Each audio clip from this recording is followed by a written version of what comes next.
आदिल सरफराज साहब, क्या लग रहा है आपको ये जो चीफ जस्टिस ने आज अचानक प्रेस कॉन्फ्रेंस में आईएमएफ के वफद से मुलाकात के बाद इमरान खान के ख़त का जिक्र किया है, तो ये जो इमरान खान के ख़त के ऊपर एक किस्म का सो मोटो नोटिस के लिए जजेस कमेटी अब गौर कर रही है, तो इसकी वजह कोई आईएमएफ का भी कोई इसमें किरदार आपको लगता है? क्या लग रहा है सर? टाइमिंग तो बड़ी ऑड है।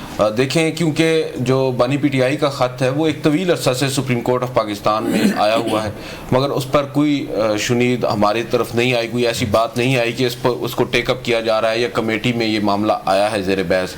अब अचानक से आज सुबह खबर आती है कि आईएमएफ का वफ्द मुलाकात करता है चीफ जस्टिस ऑफ पाकिस्तान से चैम्बर में, और वो मुलाकात ख़त्म होती है फौरी तौर पर सर 12:37 पर हमारे जो प्रेस एसोसिएशन के प्रेसिडेंट हैं वो मैसेज डालते हैं ग्रुप में कि भाई चीफ जस्टिस ऑफ पाकिस्तान की जानिब से ये कहा गया है कि वो ब्रीफ करना चाहते हैं मीडिया को आज की आईएमएफ मीटिंग पर, वफ्द के साथ मीटिंग पर। और सर टाइम होता है तकरीबन 30 से 35 मिनट का नोटिस होता है कि इसमें आपने पहुंचना है कमेटी रूम में, जहां पर वफ्द के साथ ही मुलाकात भी हुई है।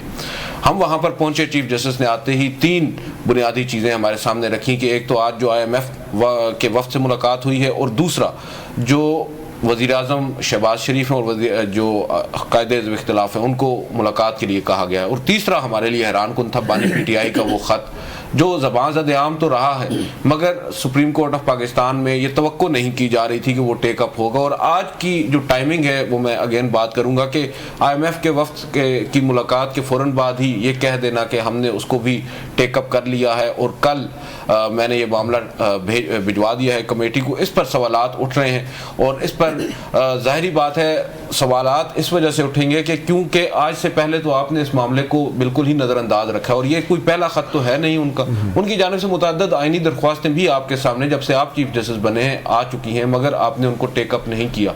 इस वजह से इसको जोड़ा जा रहा है आईएमएफ के वफ्द के मुलाकात के साथ, क्योंकि इस दौरान एक और डेवलपमेंट हुई है जो खबर भी थी आज हमारे लिए कि वज़ीर आज़म साहब ने भी एक ख़त लिखा है, और उस वज़ीर आज़म के ख़त के बारे में ना पार्लियामेंट्री रिपोर्टर्स की जानिब से रिपोर्ट किया गया है, ना सुप्रीम कोर्ट के रिपोर्टर्स की जानिब से रिपोर्ट किया। नहीं, भट्टी साहब को पता होगा उसका सर, वो क्योंकि बिल्कुल ही राज में रखा गया। अमूमन इस तरह के खतूत तो खुद जारी कर दिए जाते हैं मीडिया को, जब किसी आईनी ओहदेदार को एक दूसरा आईनी ओहदेदार खत लिखता है वो जारी किए जाते हैं, वो खत जारी नहीं किया गया।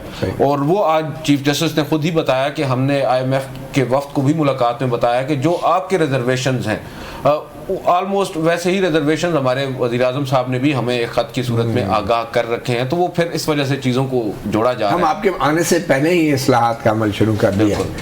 तो ज़ुल्फ़िकार अली भट्टी साहब, आपके वज़ीर आज़म शहबाज शरीफ साहब ने वो ख़त में लिखने की ऐसी क्या ज़रूरत पड़ गई कि आईएमएफ के वफ़द के आने से पहले वो ख़त लिखा जा रहा है? कहीं वो ये तो नहीं कह रहे थे कि जो कुछ भी हुआ है पीटीआई के साथ वो अदलिया नहीं किया है, हमारा क्या कसूर है, आप अपने आप को ठीक करें? ये मलबा शिफ्ट तो नहीं हो रहा कहीं? मेरी पहली बात तो है कि कोई आईएमएफ का वफद आया है, कोई थानेदार थोड़ा है कि हमने उसको सफाइयाँ देनी है। थानेदार तो बड़ी चीज होती है। नहीं, मेरी आप बात सुन लेना, ये थानेदार वाली बात ही है ना। एमएनए के लिए थानेदार बड़ी शाह होती है। नहीं, देखे अब हमारी आवाम यही समझती है ना। मिसाल दी ना थानेदार, बिल्कुल मैं ठीक, थानेदार का एक लफ्ज।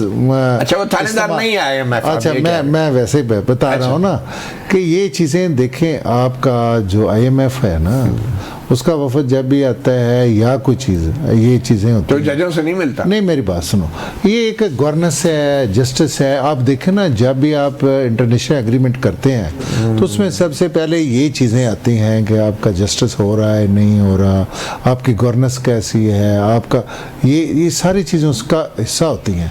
ये कोई अनहोनी बात नहीं है, लेकिन बदकिस्मती से हमारे यहाँ ये है कि ये इसको एक जोड़ तोड़ के अंदाज में और हर अंदाज में इसको ना एक अंदाज से पेश मतलब पहले भी जजों से मिलते रहे आईएमएफ के लोग? नहीं, ना भी मिले, इसमें कौन सा रहा है? मिल भी लें तो क्या हर्ज है? मेरी साहब की दफा तो नहीं मिले थे, इमरान खान साहब की दफा नहीं देखें इसमें बस अब हम ये कीड़े निकालने वाली बात है ना। अच्छा, अगर वो मिल रहा है तो उसमें क्या है? मुझे बताए क्या हर्ज है? अगर मिल लिया हमें तो कुछ नहीं होगा। अच्छा, वैसे आईएमएफ से वैसे हम पैसे लेते हैं, जो हम वहाँ पे जुडिशली रिफॉर्म में भी खर्च करते हैं, हम डेवलपमेंट में भी करते हैं, हम जो है मीडिया पे भी लगाते हैं, हम इलेक्शन भी कराते हैं, सारी चीज़ों पे इलेक्शन कराते हैं। देखिए इलेक्शन तो आप मुझे बता दें, जब से पाकिस्तान बना है तो आप मुझे बता दें हमारा इलेक्शन को शफाफ हुआ था? एक मैं बात कर रहा हूँ, नहीं 2018 वाला शफाफ हुआ था। तो फिर देखें ये इस पे तो इतराज़ात होते रहने हैं। लेकिन क्या वजह है कि IMF के लोग जो हैं पाकिस्तान के वज़ीर आज़म की, पाकिस्तान के वज़ीर कानून, पाकिस्तान के अटॉर्नी जनरल की बातों पे एतबार नहीं करते और डायरेक्ट जजों से जाके सवाल जवाब कर रहे हैं? मतलब इसमें तो हुकूमत को स्टैंड लेना चाहिए कि हम हैं ना जनाब, हमसे पूछें आप हमारे जजों को क्या कहते हैं। जजों को तो हम नहीं बात कर सकते, आप बाहर से आके कैसे बात कर रहे हैं? अदलिया इतनी आज़ाद है, इतनी आज़ाद है। देखें यहाँ पे जजेस को ना ऐसा एक सिस्टम में आइसोलेट किस्म का हम समझते हैं कि जो जजेस हैं ना दबा दिया गया है उनसे मैं बताऊं ये एक ऐसा, आप मुझे ये बताएं पे अमेरिका में जजेस की तैनाती सुप्रीम कोर्ट के जजेस की कौन करता है? कांग्रेस आप बताएं। कांग्रेस करती है। वो अमरीकी हैं। देखो वो अमरीकी हैं तो क्या भाई हम कोई इस दुनिया का हिस्सा नहीं है। अगर यहाँ पे पार्लियामेंट के चंद मेंबर इसमें आ गए और 26 तरमीम में, तो यहाँ पे शोर है कि जी एग्जेक्टिव यहाँ पे जो सदर ट्रम्प अमेरिका में कर रहे हैं एस्टैब्लिशमेंट के साथ, वो शहबाज शरीफ कर सकते हैं? देखें मैं आपको मिसाल आप अमेरिका की दे रहे हैं, वज़ीर आज़म आपने शहबाज शरीफ। देखें मैं आपको बताऊं एस्टैब्लिशमेंट हर जगह पे स्ट्रांग है। आप किसी कंट्री की ले लें। अच्छा, मतलब ट्रम्प भी फेल हो जाएगा? देखें आपको पता है पिछले इलेक्शन में ट्रम्प के अमेरिका में एस्टैब्लिशमेंट ने रोल नहीं अदा किया। हाँ, और गोली भी चली थी। नहीं चली थी। हाँ, गोली मारी नहीं ना। नहीं देखे ना, तो आप इसी वाले से यार ये हर मुल्क के अपने तो इस मुल्क में भी तो गोली चली थी, मखसूस हालात होते हैं। अच्छा। हमने नहीं भुगता सारा। चले तो आपके ख्याल में जो इमरान खान के खत के ऊपर सुओ मोटो की इसमें क्या हर्ज है? इमरान खान ने खत लिखा, आईनी कोर्ट को चला। अब आप कह रहे हैं क्या हर्ज है? पहले आप कहते रहे कि नहीं एक्शन लेना चाहिए किसी को, इमरान खान झूठ बोलते हैं, इमरान खान इल्जामात लगाते हैं। देखें आप खत का क्या बनता है? पता है उस खत में क्या लिखा? तो चीफ आर्मी स्टाफ को नहीं लिखा खत उन्होंने, लिखा है कि नहीं? लिखा है ना, जो कहते थे हमने बात ही नहीं करनी। अच्छा, तो अब आपके ख्याल में सुप्रीम कोर्ट अगर उसे टेकअप करती है तो नून लीग को तो कोई एतराज नहीं होना चाहिए? हमें तो कोई एतराज नहीं कि वो टेकअप करे। ये अदलिया के अपने मोस्ट इम्पोर्टेंटली चीफ जस्टिस ने उस खत को न सिर्फ टेकअप किया है बल्कि उसके ऊपर कुछ ऑब्जर्वेशंस दी हैं। ये कहा है कि बड़ा सीरियस मटेरियल उन्होंने प्रोवाइड किया है, एक यूएसबी। कोई बात नहीं, उसको देखने दो अदलिया को, उसमें हमें कोई इतराज नहीं है, इसमें कोई ऐसा इशू नहीं। इससे पहले 6 जजों ने भी एक खत लिखा था ना, वो बड़ा सीरियस। देखें उसको जजेस नहीं, आप देखें ना जो लिखा है उस पर जजेस नहीं फैसला दिया, हमने तो नहीं। अच्छा, ये बताए ना कि IMF जानना चाह रही है कि क्या पाकिस्तान की अदलिया आज़ाद है? क्या वाकई अदलिया आज़ाद है? देखें अदलिया ये तो जजेस पे मुनहसर है। आपकी क्या राय है? वो आज़ाद हैं या नहीं आज़ाद? आपकी क्या राय है? ये वो बताए ना, मेरी आप बात सुने ना। अच्छा। अदलिया का ये देखें ना, आप मुझे बताएं कि ये तो उन पे अपने पे डिपेंड करता है। मैं कसम से आपको फंसा नहीं रहा। नहीं आप ये बता दें कि क्या हमारी अदलिया आज़ाद है? देखें मैं आपको बताऊं, ये अदलिया खुद बताएगी कि आज़ाद है या कैद है। नहीं, आप भी तो अदालतों में चक्कर लगाते रहे ना, आपको भी थोड़ा बहुत आइडिया होगा। देख बताएं उस वक्त आज़ाद थी? आप बताएं ना, आप और हम इकट्ठे वहां बैठा करते थे। अच्छा, तो आप बताएं उस वक्त आज़ाद थी? नहीं है तो आप बताएंगे, आप साहिल से, हम तो रिपोर्ट कर रहे थे। उस वक्त अदलिया आज़ाद थी जब उन्होंने परवेज मुशर्रफ को 3 साल के लिए कहा कि आप बेशक आइन में तरमीम करें। आज भी आज़ाद नहीं है? नहीं 99 में आज़ाद थी। आप मान रहे ना, आज भी आज़ाद। देखें मैं आपको बताऊं, ये तो जजेस पे डिपेंड करता है, वो आज़ाद हैं या कैद हैं, वो खुद ही आज़ाद हो जाते हैं, खुद कैद हो जाते हैं। जो है वो आज़ाद हैं, खुद अपने फैसले।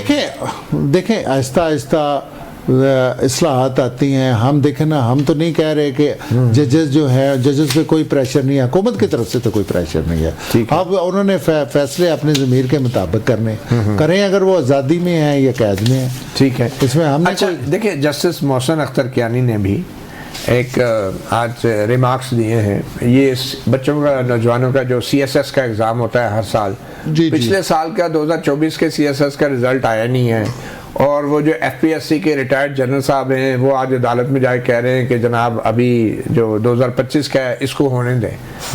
तो जस्टिस मोहसिन कियानी ने कहा कि जो रियासत का जो 4 सतून हैं उसमें जो अदलिया का सतून है वो तो हवा में है, और पार्लियामेंट और अदलिया और ये इदारे जो है वो कोलैप्स कर चुके हैं। जी जी। और उसके ऊपर स्पीकर कौमी असम्बली अयाज सादिक साहब ने भी आज एक बयान दाग दिया है कि हम इस तरह की बातें देखें, कबूल नहीं है। वो अदलिया का हिस्सा है ना, वो अगर हवा में है या ज़मीन में है या आसमान पे है, वो तो अपने बारे में कुछ कहे ना, मेरी आप बात सुने, वो हमारे बारे में क्यों कुछ कहते हैं? अच्छा, उनका कोई हक नहीं कि वो सियासी बात करें। अच्छा, वो आपके वज़ीर आज़म को अहल और नाअहल और सादिक और अमीन सब कुछ करार दे सकते हैं उस वक्त। आप करके देखें, चलें आप करके देखें। तो आप क्या कर लेंगे? मैं कहता करके देखें ना, आप तो कर तो चुके हैं। नहीं हो गया ना, अब करें। अब आज के अब बाद आप पूछेंगे कि कैसे ये होता है। अच्छा, हाँ जी, चलें, ठीक अब है। पार्लियामेंट मजबूत है, पार्लियामेंट मजबूत है, 26वीं आईनी तरमीम आ गई है, जुडिशल कमीशन आ गया है, अब करके देखें। हाँ देखें, अब के मार के देख,